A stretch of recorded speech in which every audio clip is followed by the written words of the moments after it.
시카고 찬양교회 성도 여러분, 또 오늘 처음으로 방문하신 분들, 이렇게 만나 뵙게 돼서 참으로 반갑습니다. 이 험악하고 위험한 시기에 하나님의 은혜 중에 다 평안하셨습니까? 하나님의 은혜 감사합니다. 하나님께서 태초부터 성별하시고 축복하신 이 안식일에 하나님을 경배하기 위해서 오신 여러분들을 진심으로 환영합니다. 하나님께서 저와 여러분 모두를 축복하시고 성령께서 우리 가운데 충만히 임재하셔서 이 세상이 결코 알 수 없고 이 세상이 결코 줄 수도 없는 평강으로 저와 여러분 모두의 심령에 충만케 하시길 예수님의 이름으로 축원합니다. 오늘 저는 엘리 엘리 라마 사박다니라는 제목으로 하나님의 말씀을 강론하고자 합니다. 혹시 여러분 어떤 사람과 오해나 다툼으로 관계가 틀어져서 얼굴을 대하기가 부담스럽고 싫어서 봐도 못 본 채 하고 피해 다녔던 적이 있습니까?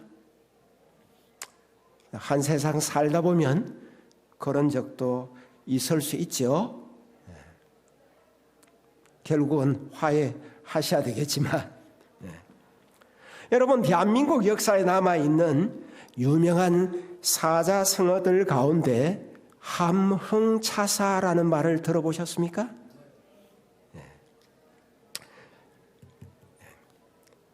함흥차사는 조선 건국 초기에 있었던 사건에서 비롯된 사자성어로서 일반 사람들도 때때로 많이 관용어구로 사용하는 표현입니다. 문자적으로는 함흥에 가는 차사라는 뜻이지만 보내진 사람이 아무런 소식도 없다라는 의미로 사용되고 있습니다. 조선 초에 왕위를 둘러싼 형제간의 목숨을 건 권력 다툼은 두 차례에 걸친 왕자의 난을 이야기했습니다. 이성계는 이에 울분하여 왕위를 정종에게 물려주고 고향인 함경도 함흥으로 돌아오지 않았습니다. 그러자 태종 이방원이 애가 탔습니다. 아버지의 노여움을 풀고자 함흥으로 여러 번 차사를 보냈지만 이성계는 아들이 보낸 그 사신들을 죽이거나 잡아 가두고 보내지 않았으므로 한 번 가면 깜깜무소식이라는 고사에서 함흥차사라는 사자성어가 생겨났습니다. 물론 야사에 하면 다섯째 아들인 태종 이방원의 행동에 분노한 태조 이성계는 옥새를 가지고 함흥으로 왔기 때문에 그 당시에 옥새를 가져야 중국으로부터 왕위를 인정받기 때문에 태종이 애가 탔다 하는 그런 이야기가 있는데, 이 함흥차사에 대한 이야기들도 여러 버전들이 있습니다. 어떤 버전에 보면 함흥차사들 가운데 죽은 사람이 없다라는 버전도 있고 죽은 사람들의 이름이 구체적으로 언급되는 버전들도 있습니다. 여러분, 이스라엘 역사에서 이와 비슷한 이야기가 있다는 사실을 아십니까? 이스라엘 역사에 보면 이와 아주 비슷한 스토리가 나옵니다. 다윗의 아들이었던 압살롬과 관련된 이야기입니다. 다윗에게는 여러 아내들이 있었는데 태어난 자식들이 있었고 그들 사이에 불미스러운 일들이 그 배경과 발단이 되는 이야기입니다. 성경이 이런 불미스러운 사건들을 낱낱이 언급하고 있다는 사실만으로도 성경은 사실을 사실대로 기록하고 있는 하나님의 말씀이라는 사실을 우리가 알 수 있습니다. 다윗의 아들 암논이 이복 형제 압살롬의 누이 다말을 연모하여 상사병이 들었습니다. 그때 그 친구 요나답이 계략을 알려줍니다. 그리하여 결국 암논은 다말을 욕보이는 사건이 발생하고 맙니다. 그러자 2년 동안 압살롬은 침묵을 지키면서 호시탐탐 복수할 기회를 엿보고 있었습니다. 그리고 마침내 기회를 만들어서 암논을 죽여서 누이 다말의 원한을 풀고 거술에 있는 외갓집으로 도피해 버립니다. 그런데 다윗은 죽은 자식만 생각하고 마냥 슬퍼하고만 있을 수 없었습니다. 3년이 지나도록 압살롬이 외갓집에서 돌아오지 않자 이제 다윗은 압살롬이 속히 돌아왔으면 하는 마음이 간절했습니다. 그것을 국방장관 요압이 알아차렸습니다. 다윗 왕의 마음을 헤아려서 드고아의 슬기로운 여인을 불러다가 다윗 왕에게 이런저런 말을 하여서 마침내 압살롬이 예루살렘으로 돌아오도록 만듭니다. 그런데 막상 압살롬이 돌아오자 다윗은 그를 보길 원치 않았습니다. 사무엘하 14장 24절 상단에 보면 저를 그 집으로 물러가게 하고 내 얼굴을 보지 말게 하라 엄명이 떨어졌습니다. 그래서 압살롬이 자기 집으로 돌아가고 왕의 얼굴을 보지 못합니다. 그것도 2년 동안이나 압살롬이 예루살렘에 와 있는데 왕의 얼굴을 보지 못했습니다. 그러자 압살롬은 요압을 왕에게 보내려고 거듭거듭 요압을 불렀는데 요압이 오질 않았습니다. 그러자 자기 하인들을 시켜서 요압의 보리밭에 불을 질러버립니다. 그러자 요압이 드디어 항의하러 압살롬에게 왔습니다. 어찌하여 당신의 종들이 내 밭에 불을 놓았느냐고 항의합니다. 그러자 압살롬은 이렇게 말합니다. 내가 왕께 당신을 보내려고 불렀는데도 오지 않았기 때문에 그렇게 한 것이라고 밝히면서 요압에게 이렇게 말합니다. 어찌하여 내가 그 술에서 돌아오게 하였나이까? 이때까지 거기 있는 것이 내게 나으리이다. 이제는 네가 나로 왕의 얼굴을 보게 하라. 내가 만일 죄가 있으면 왕이 나를 죽이는 것이 가니라. 그래서 드디어 요압이 다윗 왕에게 나아가서 압살롬의 말을 전합니다. 그러자 마침내 왕이 압살롬을 부르고 압살롬은 왕 앞에 큰 절을 하고 왕과 압살롬이 입을 맞추는 화해의 장면으로 이 이야기는 일단 끝납니다. 압살롬은 아들이지만 자기의 죄 때문에 아버지 다윗의 얼굴을 보지 못하도록 왕자이지만 이스라엘의 왕 다윗의 얼굴을 보지 못하도록 엄중한 조치를 받았습니다. 그런데 저와 여러분의 죄 때문에 아버지 하나님의 얼굴을 아들이면서도 볼 수 없는 처절한 경험, 우주의 왕 하나님의 얼굴을 왕자이면서도 볼 수 없는 끔찍한 경험을 하신 분이 다름 아닌 누구세요? 예수님이십니다. 바로 그 절망적인 경험을 예수님께서 저와 여러분의 죄를 대신 짊어지시고 십자가에 달리셨을 때 하신 말씀이 바로 엘리 엘리 라마 사박단입니다. 나의 하나님 어찌하여 나를 버리셨나이까? 메시아의 성육신과 고난 및 죽음이 예언된 여호와의 종의 네 번째 시, 이사야 52장 13절부터 이사야 53장 12절까지의 시 가운데 바로 이 성경적이 반영되어 있는 말씀이 언급되어 있습니다. 이사야 53장 3절 하단을 보겠습니다.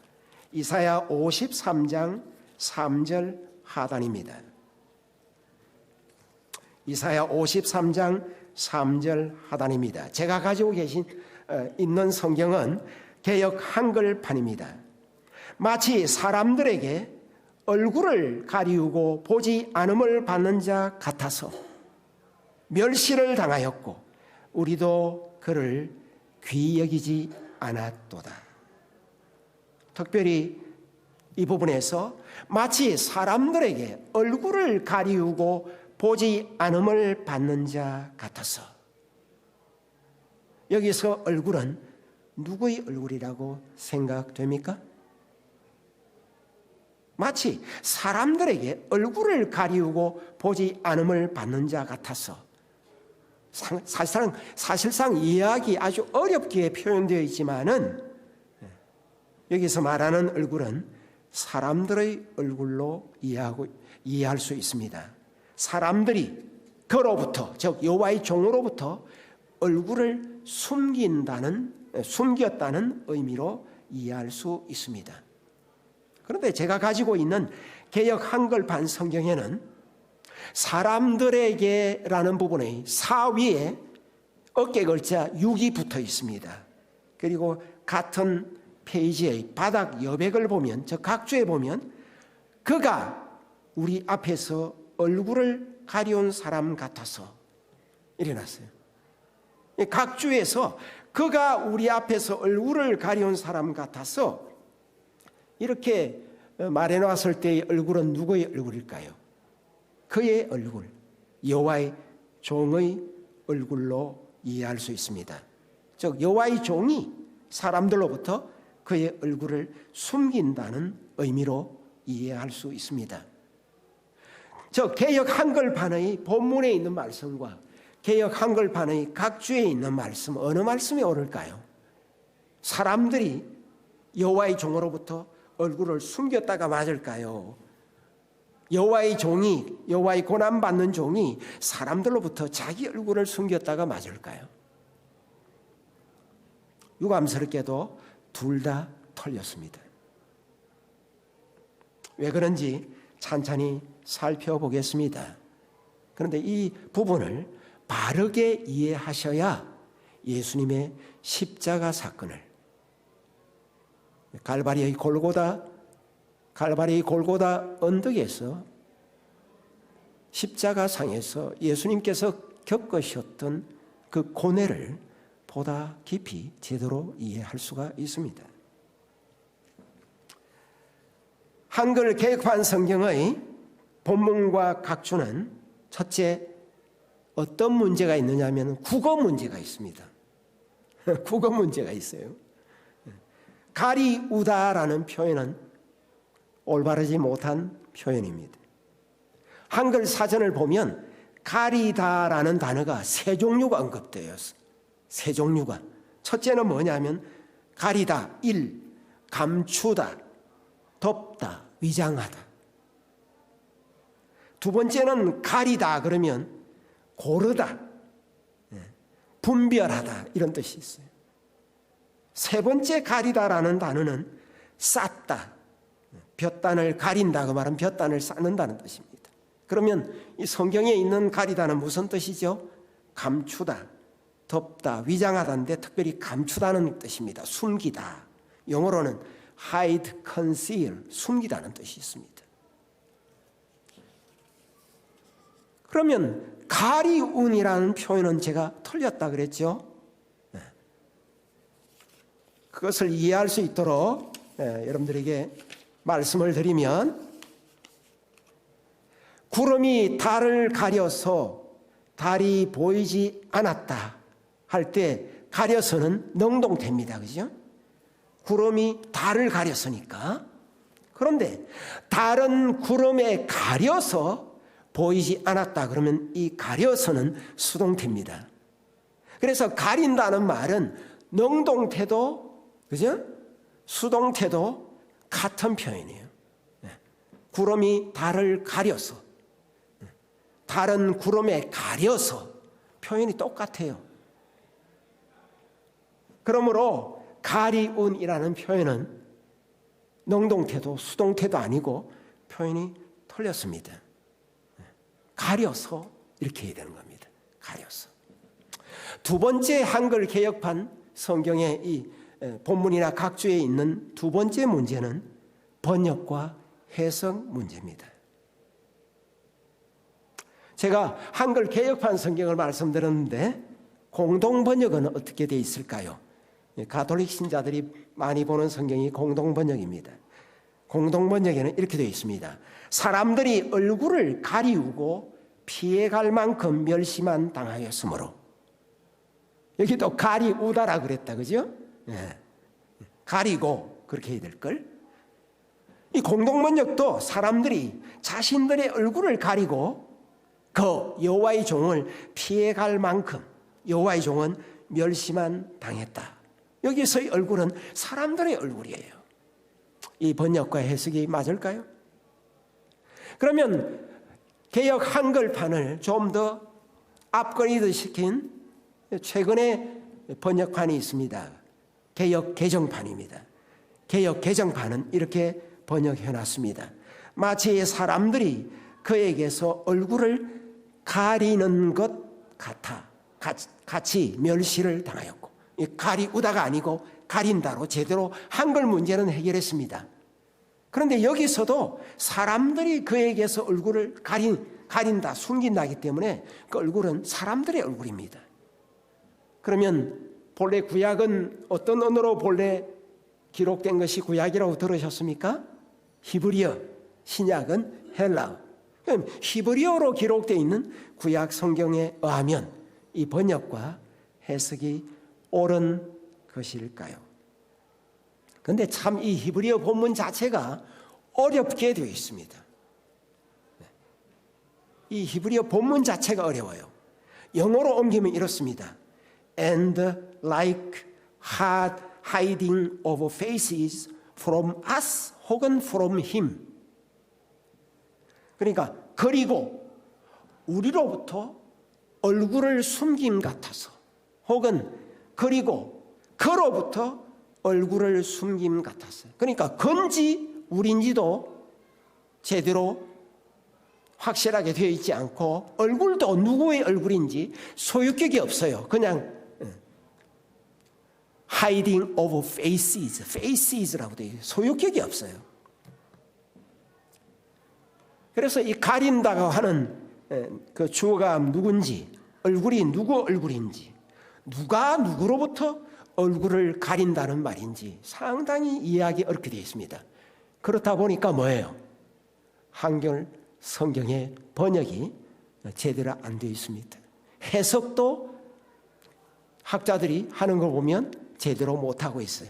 그런데 이건 한글 성경의 문제만 아니에요. 영어 성경도 그렇고 독일어 성경도 그렇고 불어 성경도 그렇습니다. 왜냐하면 이 본문이 자체가 어렵기 때문입니다.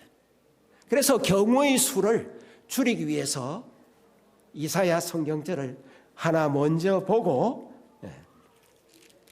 여러 가능성에서 좁혀 들어가 보도록 하겠습니다. 이사야 50장입니다. 이사야 50장 6절 7절입니다. 이사야 50장 6절 7절. 나를 때리는 자들에게 내 등을 맡기며 나의 수염을 뽑는 자들에게 나의 뺨을 맡기며 수욕과 침뱉음을 피하려고 내 얼굴을 가리지 아니하였느니라. 이 누구의 순환을 말하고 있죠? 예언한 거죠. 예수님의 순환을 예언한 건데 예수님이 당신의 얼굴을 가렸다고 말했습니까? 내 얼굴을 가리지 아니했단 말이에요. 그러면 뭐예요? 이사야 53장 3절에 있는 얼굴은 누구의 얼굴이 아닌 거죠? 예수님의 얼굴이 아닙니다. 그렇죠? 예수님의 얼굴이 아니에요. 그러면 사람들의 얼굴이든지 아니면 다른 어떤 존재의 얼굴이겠죠. 그렇죠? 더욱이 7절도 보면 주 여호와께서 나를 도우심으로 내가 부끄러워 아니하고 내 얼굴을 부싯돌같이 굳게 하였은즉. 그죠? 단호하게 결연하게 고난이야 오라 하고 고난을 맞이하는 예수님의 당당한 모습이 예언되어 있는 부분이에요. 그래서 이제 구약 성경에서 얼굴이라는 단어와 가린다는 이 두 단어가 같이 있는 곳을 다 찾아보았습니다. 제가 다 찾아보니까 얼굴을 가린다라고 사람에게 쓰인 경우는 딱 한 번이에요. 딱 한 번. 그러니까 얼굴과 가리다, 얼굴을 가리다라는 표현이 나오는 곳이 모세 오경에 5번, 선지서에 11번, 그 다음에 성문서에 시편, 잠언, 전도, 아가, 그죠? 여기에 이 부분에 15번 나와요. 그래서 구약에서 총 몇 번 나오느냐 하면 얼굴을 가리다라는 표현이 31번 나오는데 딱 한 번만 사람이 자기 얼굴을, 그죠? 가리는 게 나와요. 그 경우가 누구냐 하면 모세의 경우입니다. 출애굽기 3장 6절. 모세가 하나님 배우기를 두려워하여 얼굴을 가리매. 근데 모세가, 그죠? 자기 얼굴을 하나님께로부터 숨기는 그 이유가 뭐냐면은 하나님께 대한 경외심이 그 이유입니다. 그런데 학자들이 이사야 53장 3절에 얼굴을 가리는 것과 관련해서 말하는 게 뭐냐면 여호와의 고난받는 종이 몹쓸병에 걸려서, 아주 대표적인 것이 문둥병입니다. 문둥병에 걸려서 자기가 자기 얼굴을 숨겼다라고 주장하는 주장이 있는가 하면 사람들이 그 문둥병자의 처참한 모습을 보지 않으려고 얼굴을 숨겼다 그래요. 그런데 성경에 나오는 예는 뭐예요? 모세가 경외심에서 하나님을 직접 보기가 두려워서 자기 얼굴을 숨겼다고 되어 있어요. 그 동기 자체가 달라요. 그래서 상대방이나 자신의 외모적인 혐오감으로 인해서 얼굴을 가린 예가 성경에 없습니다. 결국 성경에서 나오는 이 31번 얼굴을 가리다라는, 물론 이 가리다고 하는 특별한 히브리어 동사가 있어요. 있는데 그 얼굴을 가리다라는 그 31번의 용례 가운데 딱 한 번만 모세가 경외심에서 하나님께로부터 자기 얼굴을 숨겼고 자기의 어떤 외모적인 문제 때문에 숨긴 예는 성경에 없다고 하는 사실입니다. 결론적으로 뭐예요? 이사야 53장 3절의 얼굴은 누구의 얼굴일 가능성이 많습니까? 하나님의 얼굴이 가능성이 절대적으로 높아졌습니다. 자, 그러면 도대체 얼굴을 가린다고 하는 이러한 그 이미지, 이러한 개념은 도대체 어디에서 나왔을까요? 하나님의 말씀 신명기 31장 성경을 펼치셔서 이런 중요한 성경절들은 줄을 그어 두셔야 되는 겁니다. 신명기 31장 17절 18절 보시겠습니다. 여러분들의 이해를 돕기 위해서 16절부터 보겠습니다. 여호와께서 모세에게 이르시되 너는 너의 열조와 함께 자려니와 이 백성은 들어가 거할 그 땅에서 일어나서 이방 신들을 엄란히 쫓아 나를 버리며 내가 그들과 세운 언약을 어길 것이라. 17절입니다. 그때 내가 그들에게 진노하여 그들을 버리며 내 얼굴을 숨겨. 바로 이 부분이에요.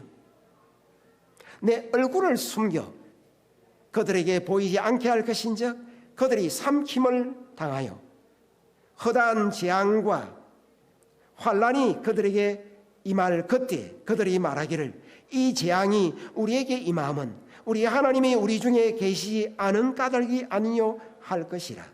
그들이 돌이켜 다른 신을 좇는 모든 악행을 인하여 내가 그때 반드시 내 얼굴을 숨기리라. 누구 얼굴이죠? 하나님의 얼굴입니다. 이스라엘 백성들이 하나님과 맺은 언약을 어기는 대표적인 케이스가 뭐냐면 우상숭배죠. 이스라엘 백성들이 우상숭배로 하나님을 버리면 하나님께서도 어떻게 하시겠다고요? 나도 그들을 버리겠다 그랬어요. 여러분 신앙생활하면서 우리는 하나님을 버려도 하나님은 절대로 우리를 안 버리신다 그렇게 많이 들으셨죠. 근데 성경은 버린다라고 되어 있어요. 그럼 그 목사님이 잘못 가르치셨나? 그 전도사님이, 그 장로님이 잘못 말씀하셨나? 네, 어떤 의미에서는 잘못 말씀하신 것이 아니에요. 왜냐하면 우리가 하나님을 버린다는 것과 하나님이 우리를 버린다고 할 때 이 성경적인 의미가 다릅니다. 왜냐하면 그죠? 그들이 우상 숭배를 해서 그죠? 언약을 어겨서 나를 버리면 나도 그들을 버려 하고 끝나는 게 아니고 내 얼굴을 숨기겠다. 하나님께서 우리를 버린다고 할 때의 표현은 당신의 얼굴을 우리로부터 숨기겠다고요. 그러면 그들이 어떤 경험을 하느냐? 하나님의 임재와 축복이 거두지는, 그죠? 잠시 동안 거두어져서 우리로 하여금 뭐예요? 아, 내가 하나님께로부터 멀어졌구나.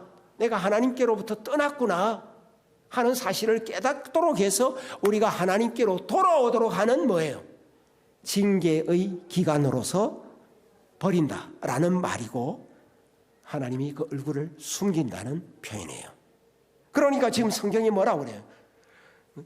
재앙과 환란이 임하면 그들이 우리 하나님이 우리 중에 계시지 않은 까닭이 아니냐? 그죠? 축복과 보호의 손길이 거두진 것을 깨닫게 함으로써 돌아오도록 하는 거예요. 마치 영성에 관한 책을 보면 이런 게 있어요. 아버지와 아들이 여행을 하고 있었는데 산딸기가 잔뜩 있는 거예요. 그래 아버지와 아들이 산딸기를 따서 이제 여행 중에 먹으려고 좀 거두는데 아버지는 이제 이만큼 땄으면 됐는데 하고 아버지는 예 가자 그랬더니 아들은 더 따고 싶은 거예요. 아버지 좀 더 따고 갈게요 그랬더니 아버지는 길을 떠나면서 얘야 아버지라는 이름을 계속 불러라. 대답이 들리지 않으면 너와 내 사이는 굉장히 떨어진 것이니까 그때는 달려와야 된다. 여러분 무슨 말인지 알겠습니까? 하나님이 당신의 얼굴을 우리로부터 숨긴다는 말은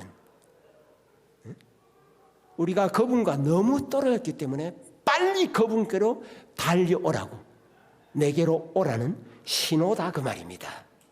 네. 신명기 32장 20절을 보시기 바랍니다. 신명기 30장 20절 여호와의 말씀에 내가 내 얼굴을 숨겨 그들에게 보이지 않게 하고 그들의 종말의 엇담을 보리니 그들은 심히 패역한 종류요 무신한 자녀이미로다. 여기도 얼굴을 숨긴다는 말이 있습니다. 자, 얼굴을 숨긴다고 할 때 그 얼굴은 누구의 얼굴일까요? 하나님의 얼굴입니다. 그런데 이사야 53장에는 누구의 얼굴, 누구의가 없어요. 그냥 얼굴을 숨긴 같아서 이렇게 되어 있어요. 그런데 얼굴을 숨긴다고 할 때 그 얼굴은 구약 전체를 통해서 보면 딱 한 번만 뭐가 없느냐 하면 소유격이 없어요. 그러니까 사람들은 얼굴을 숨긴다 그럼 누구 얼굴인지 다 아는 거예요. 그렇죠? 그 얼굴은 하나님의 얼굴이라는 걸 다 아는 겁니다. 이 이사야 53장 3절에서만 뭐예요? 누구의 얼굴인지 소유격이 없는 겁니다. 내 얼굴 이렇게 안 하고 그냥 얼굴이라고 그랬어요. 참으로 신기한 예가 한 가지 더 있는데 이사야 57장 17절에는 아예 얼굴도 없어요. 그냥 숨긴다 이렇게 되어 있어요. 여러분 이사야 57장 17절 한번 보세요. 이사야 57장 17절 그의 탐심의 죄악을 인하여 내가 노하여 그를 쳤으며 또 가리고 노하였으니 가리고 노하였으니 뭘 가린다는 거야? 여러분들이 가진 성경에 보면 작은 글자로 내 얼굴을이라고 집어넣어놨습니다. 그러니까 그죠? 얼굴을 가린다 그러면 거의 대부분이 하나님의 얼굴이고 그래서 이사야 53장 3절의 경우에는 내라고 하는 혹은 하나님의 라고 하는 소유격이 없고 심지어 이사야 57장 17절의 경우는 아예 얼굴조차 없어요. 숨긴다 그러면 하나님이 당신의 얼굴을 숨기는 거니까.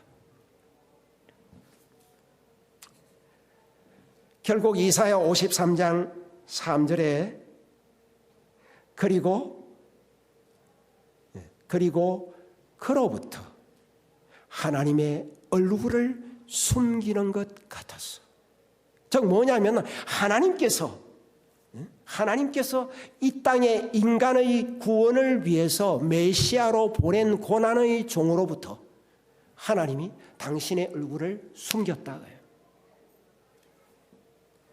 예수님은 아담으로부터 시작하여 인류 역사에서 제일 마지막에 태어날 사람의 죄, 유대인들뿐만 아니라 모든 열국 백성들의 죄를 십자가에서 다 짊어지셨기 때문에 하나님은 당신의 얼굴을 예수님으로부터 숨기는 끔찍하고 처절한 경험을 예수님께서 십자가에서 하신 것입니다.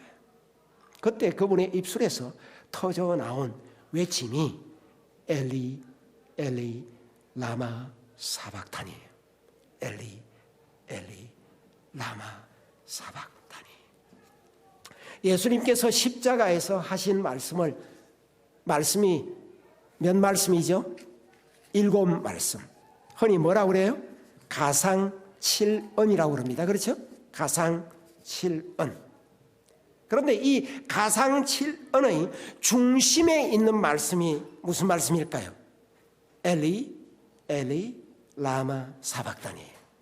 그런데 가상 7언을 제가 어느 날 연구하다가 놀라운 걸 발견했어요. 이 가상 7언이 굉장히 의미심장하게 나열되어 있어요. 가상 7언 첫 번째 말씀 뭐예요?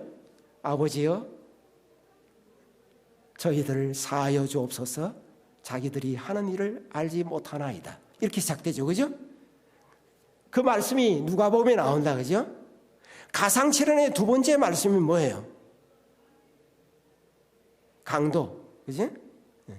한 강도의 부탁을 받고 내가 오늘 내게 이르노니 내가 나와 함께 낙원에 있으리라.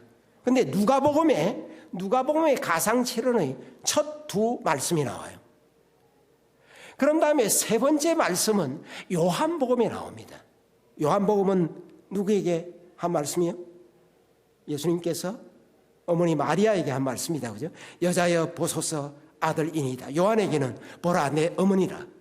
그게 세 번째 말씀. 보세요. 누가복음에 첫 번째와 두 번째가 나오고 요한복음에 뭐가 나와요? 세 번째가 나와요.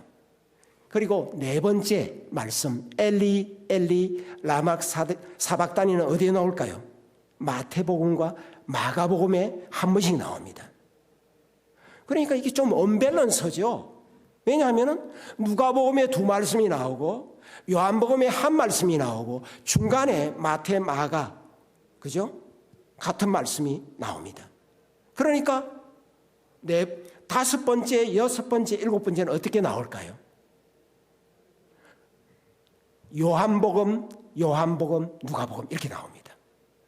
그러니까 누가 요한, 그죠? 중간에 센터에 마막, 그 다음에 앞에는 누가 두 번 나오고 요한이 한 번 나왔기 때문에 밸런스가 안 맞죠.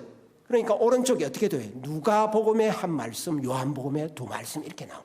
요한복음에 두 말씀, 누가복음에 한 말씀 이렇게 나와요. 밸런스, 숫자적인 밸런스를 딱 맞추고 있어요.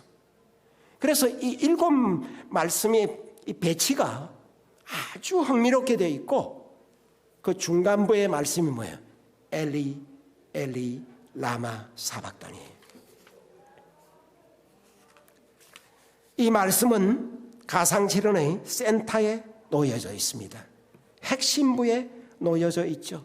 십자가 사건의 핵심적인 위치에 이 엘리 라마 사박단이가 놓여져 있습니다. 이 말씀은 십자가 사건의 획기적인 전환점이 바로 이 말씀이다. 예수님께서 사탄과 대쟁투를 벌이면서 그 성패가 좌우되는 지점에 예수님께서 이르셨음을 보여주는 말씀이 이 말씀입니다. 그런데 이 말씀은 어디에 있는 말씀의 인용이죠? 시편 22편 1절의 말씀의 인용입니다. 그렇죠? 시편 22편 1절 한번 보시죠.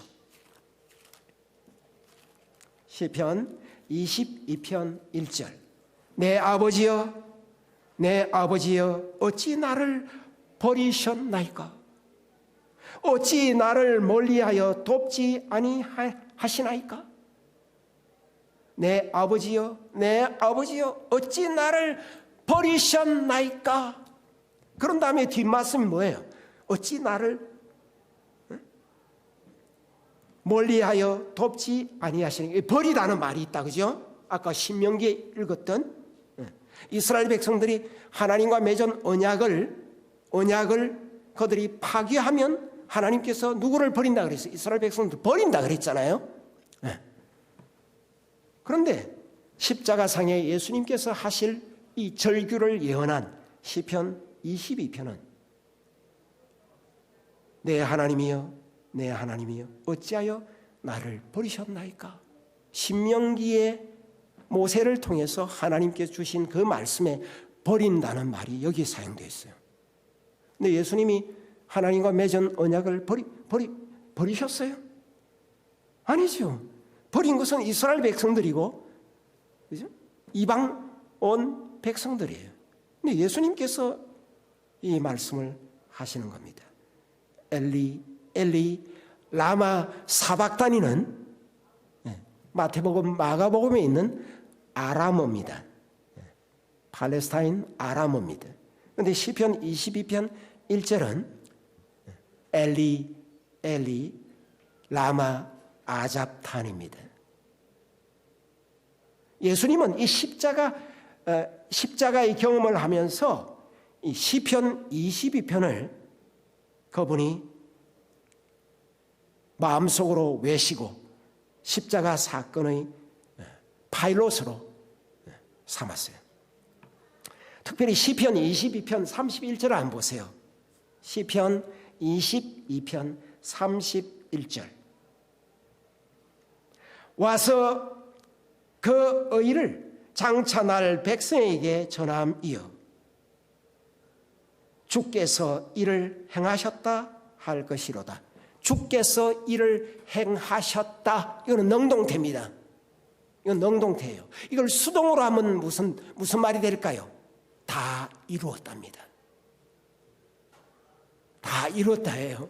그래서 시편 22편은 십자가 상에서 예수님께서 하신 말씀의 중심부에 있는 말씀, 엘리 라마 아잡타니, 아람으로 하면 엘리 라마 사박타니. 그 다음에 예수님께서 십자가에서 이제 마지막 바로 앞에 이제 하신 말씀, 6번째 하신 말씀으로 다 이루었다는 말씀이 시편 22편의 마지막 절에 나오는 겁니다. 주께서 이를 행하셨다. 능동태로 되어 있는 이 말씀을 수동태로 바꾸면 뭐예요? 다 이루었다고요. It is finished. 그래서 엘리 라마 사박타니 하는 이 예수님의 외침, 이 절규는 다 이루었다는 성리의 전환점이 되는 그런 절규예요. 엘리 라마 사박다니. 예수님은 저와 여러분을 비롯한 모든 인류의 죄를 짊어지셨습니다. 하나님은 모든 인류의 죄악이 그분을 때리도록 했습니다. 우리를 율법의 정죄에서 구속하시려고 예수님은 범죄자 중 하나로 여기심 헤아림을 입었습니다. 첫 조상 아담으로부터 인류 역사상 가장 마지막에 태어날 사람까지 모든 인류의 죄가 주님의 어깨에 놓였습니다. 그분의 심령을 억눌렸습니다. 그러자 죄에 대한 하나님의 진노가 예수님을 대경 실색하도록 만들었습니다. 그분이 짊어지신 엄청난 무게의 죄책감으로 인해서 그분은 화해하시는 하나님의 얼굴을 볼 수 없었다고 엘렌 G. 화이트 여사는 말하고 있습니다. 이 극도의 고난의 시간에 구주께로부터 하나님께서 얼굴을 돌리심으로 인간이 결코 완전히 이해할 수 없는 슬픔이 그분의 마음을 찔렀다라고 기록하고 있습니다. 너무나 이 고뇌가 컸기 때문에 그분은 육체적인 고통을 거의 느낄 수 없었다. 우리가 흔히 십자가 그러면 예수님의 그 육체적인 고통을 주로 강조하는 경향이 많습니다. 그렇죠? 그런데 하나님과의 관계가 단절되는, 그토록 아버지 하나님과 친밀하게 교제하셨던 그 관계가 단절되는, 그리하여 하나님의 얼굴을 볼 수 없는 경험을 하게 되는 것이 그 어떤 고통보다도 컸기 때문에 육체적인 고통은 아무것도 아니었다라고 말하고 있습니다. 그런데 사람들은 오해했어요. 예수님께서 엘리 엘리 라마 사박다니, 그러니까 사람들이 어떻게 이해를 했느냐 하면 예수님의 십자가 주변에 예수님의 제자들도 오해를 했습니다. 예수님을 믿는 많은 사람들은 이 절망적인 부르짖음을 듣고서는 희망이 그들에게서 떠나갔어요. 심지어 어떤 사람들은 이 사람이 엘리야를 부른다 그러면서 엘리야가 와서 저를 구원하나 보자. 시편 22편에 나와 있는 이 놀라운 말씀이 오해되었습니다. 예수께서 인류의 모든 죄와 심지어 죄의 결과들까지 다 짊어지시자 예수님께로부터 하나님께서 얼굴을 가리시는 경험, 즉 하나님께서 예수님을 버리시는 경험을 예수님께서 하셨습니다. 그 고뇌가 너무나 컸기 때문에 그분은 이 부르짖음을 바랄 수밖에 없었습니다. 이사야 53장 5절 6절에 보면 그가 찔림은 우리의 허물을 인하며 그가 상함은 우리의 죄악을 인함이라. 그가 우리를 대신하여 징계를 받음으로 우리가 평화를 누리고 그가 우리를 대신하여 채찍에 맞음으로 우리가 나음을 입었도다. 우리는 다 양 같아서 그릇 행하여 각기 제 길로 갔거늘 여호와께서는 우리 무리의 죄악을 그에게 담당시키셨도다. 엘렌 지 화이트는 아주 영감적인 그분의 책 시대의 소망에서 이런 말씀을 하셨습니다. 잘 들어보시기 바랍니다.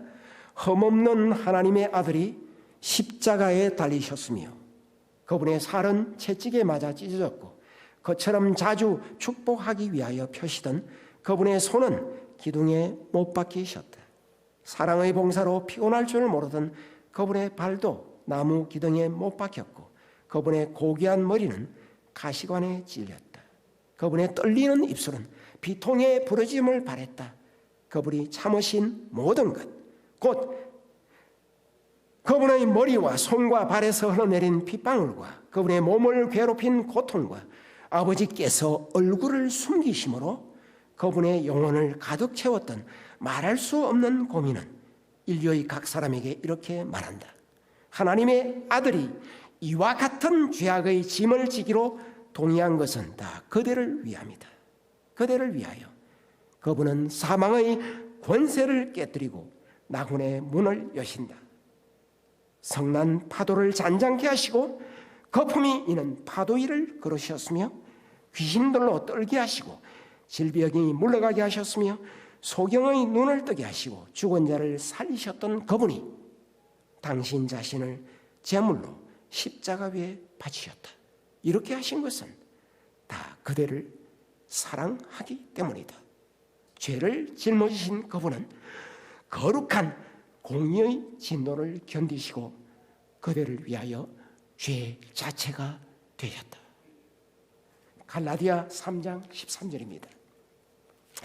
갈라디아 3장 13절에 사도 바울은 십자가상에서 예수님이 어떤 경험을 하셨는지를 이렇게 말하고 있습니다. 그리스도께서 우리를 위하여 저주를 받은 바 되사 율법의 저주에서 우리를 속량하셨으니 기록된 바 나무에 달린 자마다 저주 아래 있는 자라 하였습니다. 하나님과의 언약을 깨뜨린 이스라엘 백성들, 하나님과의 아담 언약을 깨뜨린 온 인류의 그 인류에게 내릴 언약의 저주를 예수님께서 십자가에 짊어지셨던 것입니다. 예수님께서 우리를 위해서 십자가에 치르신 이 대속적인 희생으로 말미암아 이사야 53장 바로 다음에 엄청난 예언이 약속으로 주어지고 있는데 그 약속이 이사야 54장 7절 8절입니다. 이사야 54장 7절 8절 내가 잠시 너를 버렸으나 큰 긍휼로 너를 모을 것이요 내가 넘치는 진노로 내 얼굴을 내게서 잠시 가렸으나 영원한 자비로 너를 긍휼히 여기리라 내 구속자 여호와의 말이니라.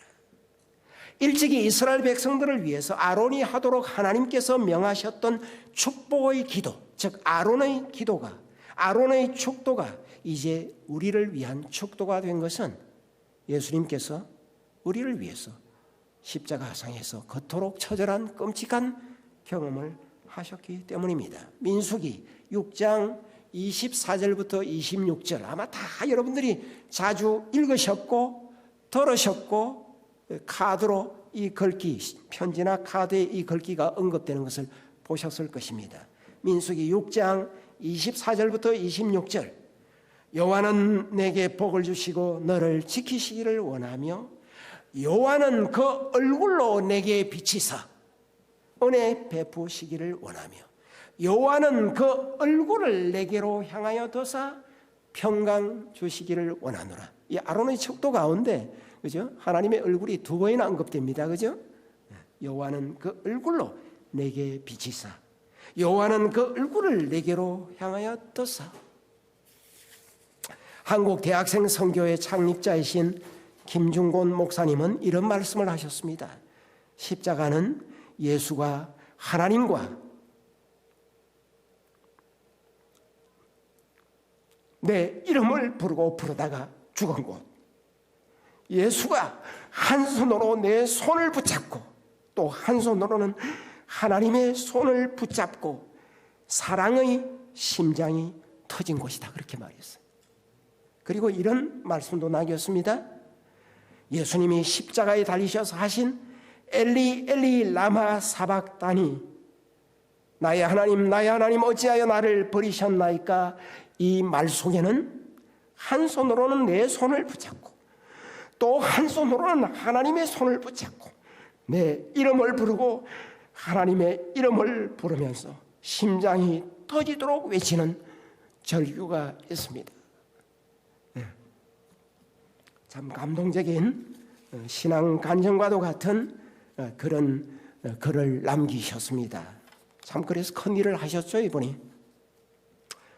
어느 날 제가 누가복음 13장 33절을 읽다가 시를 한 편 썼습니다. 나는 나의 길을 가야 하리라. 하계상작입니다. 오늘과 내일과 모레 나는 나의 길을 가야 하리라. 누가복음 13장 33절 말씀. 헤롯의 살해 의지를 전해 들으며 예루살렘을 떠나도록 종용받을 때 오늘과 내일은 하나님의 나라를 확장하다가 모레는 그 나라를 온전히 이루겠다 하시며 주님께서 하신 말씀이다. 그 길이 어떤 길인 것을 뻔히 아시면서도 결연한 의지와 불굴의 용기 그리고 충만한 사랑으로 내가 있어야 할 곳이 여기 예루살렘이 아닌가? 여기를 떠나소서라니 그게 웬 말이냐? 예루살렘에서 죽는 것이 하나님의 뜻 아니더냐 하시는 예수님의 말씀이다. 그 길이 바로 다름 아닌 비아 돌로로사, 형언할 수 없는 슬픔의 길, 험악한 고난의 길, 냉혹한 거절 비열한 조롱, 그리고 매몰찬 비난의 길, 극도의 수치와 치욕적인 모멸의 길, 썰 아닌 수욕과 오해된 희생의 길, 가장 잔인하고 가장 굴욕적인 십자가의 길, 참혹한 죽음의 길인 것을 훤히 내다 보시면서도 주님께서는 나는 나의 길을 가야 하리라 하셨다. 오늘과 내일과 모레 나는 나의 길을 가야 하리라. 오늘 내가 새롭게 내 신비에 새기는 말씀이다. 그러자 내 마음속 깊은 곳에 나도 모르게 왠지 슬프면서도 기쁘고 떨리면서도 난 비장하게 이를 데 없는 고백과도 같은 깊은 울림이 있다. 오늘도 내일도 모레도 나는 주의 길을 가리라. 우리 모두 주님의 길을 가도록 합시다. 우리 모두 주님의 길을 따라 가도록 하십시다. 우리 모두 우리의 목숨이 다하는 날 그날까지 우리의 목숨을 다하여 죽도록 주님께 충성하도록 하십시다. 말씀을 줄이겠습니다.